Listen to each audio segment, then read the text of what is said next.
My name is Madeline. I am 23 years old. I live in a small town with my mother and father. I always dreamed of my wedding day. I dreamed of wearing a white dress, holding flowers, and walking with a smile. I met Gerald 3 years ago. He was kind, funny, and handsome. We met at a friend's birthday party. He said hello with a sweet smile. That smile stayed in my heart. After some time, he asked me to be his girlfriend. I said yes. We were so happy. We talked every day. We talked about our dreams, our future. We made plans. One day, he asked me to marry him. I cried and said yes. It was the happiest day of my life.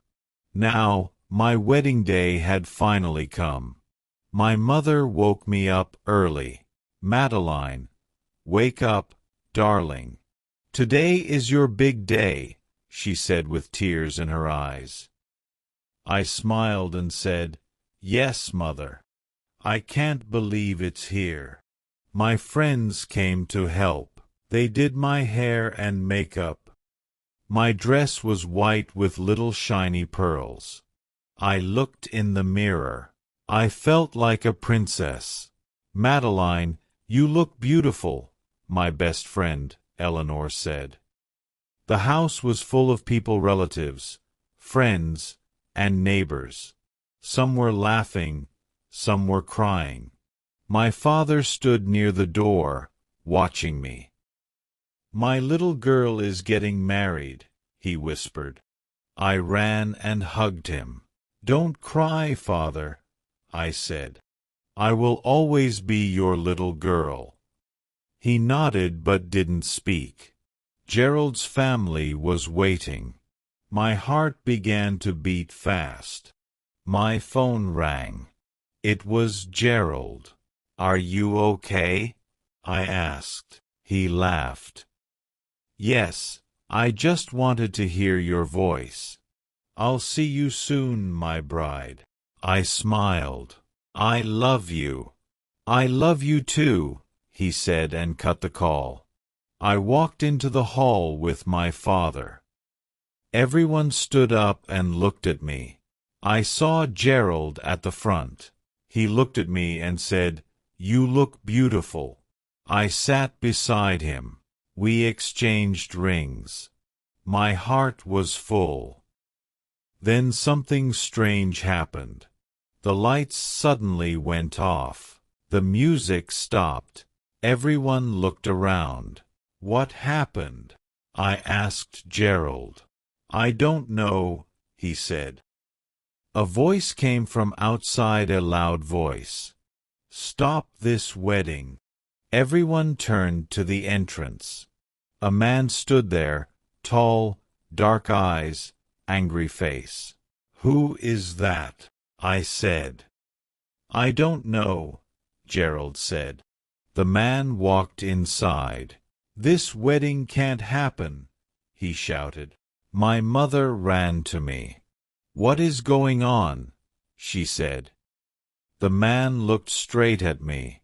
Madeline, do you remember me? I was confused. No, I don't. He laughed. Of course you don't. You forgot me. But I didn't forget you. Gerald stood up and said, Who are you? What do you want? The man smiled coldly. I am the truth you tried to hide, he said. I said, Please, tell us what you're talking about. He took something from his pocket, a photo. He showed it to everyone. It was me, but I was younger, standing with him, smiling. My heart stopped. I don't remember this, I said. The man said, You left me without a word. I waited for 4 years. Gerald looked at me. Is this true? Gerald asked. I don't know, I said.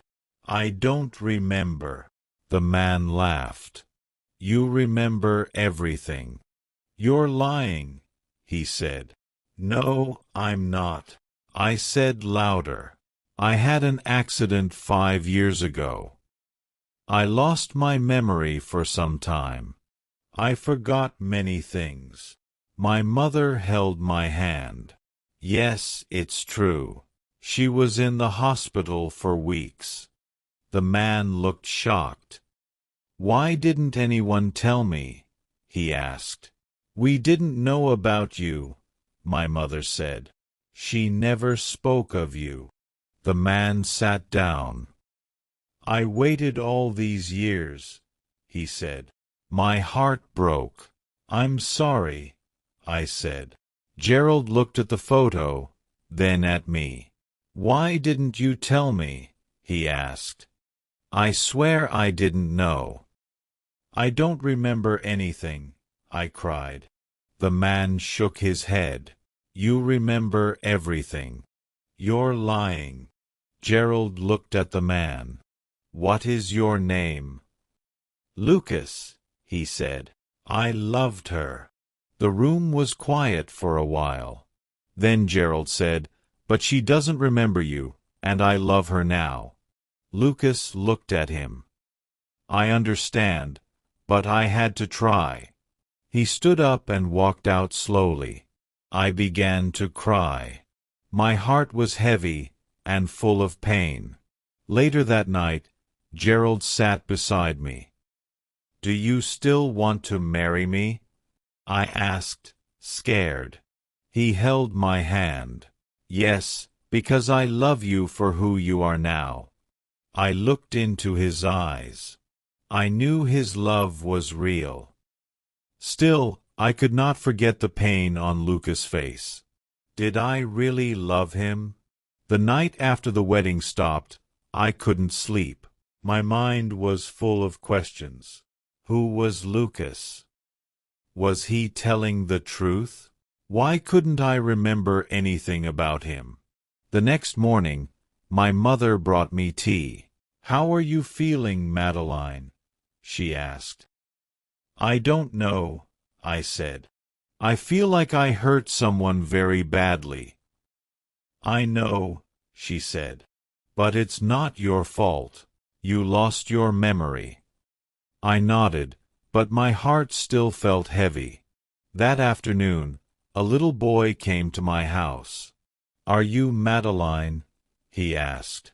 Yes, I said. This is for you, he said, and gave me a small bag. Lucas asked me to give this to you. Before I could ask anything, he ran away. I opened the bag. Inside, there was a small book and a letter. I opened the letter and began to read. Dear Madeline, you may not remember me, but I remember everything. We met in college. You were reading a book, the first time I saw you. You smiled at me, and my world changed.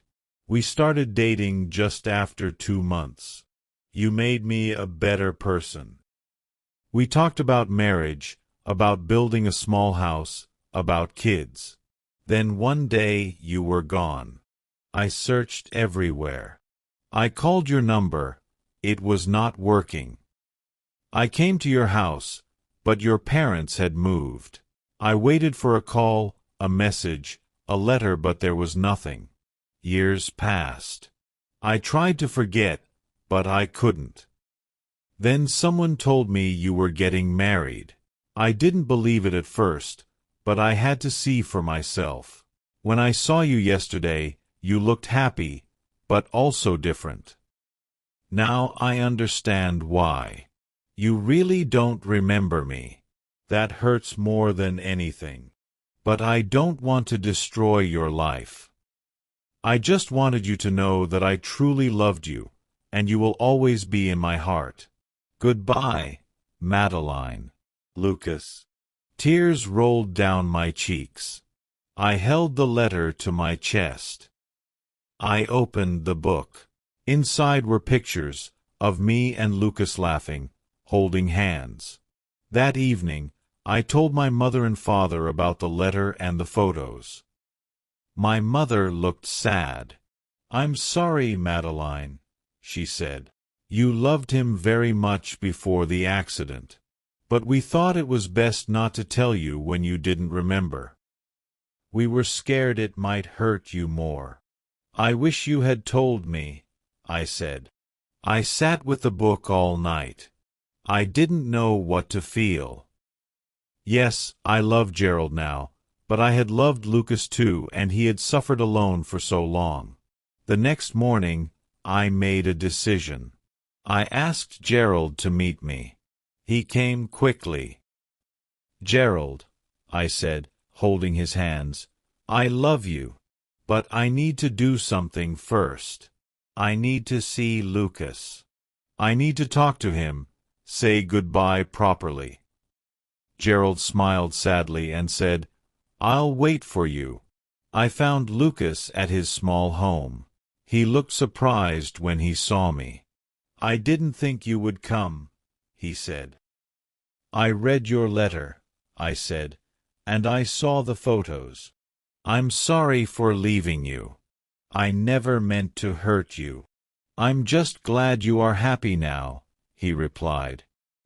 We sat in silence. Then I stood up. "Goodbye, Lucas." He smiled. "Goodbye, Madeline." I walked away with tears, but also peace. 1 month later, I married Gerald.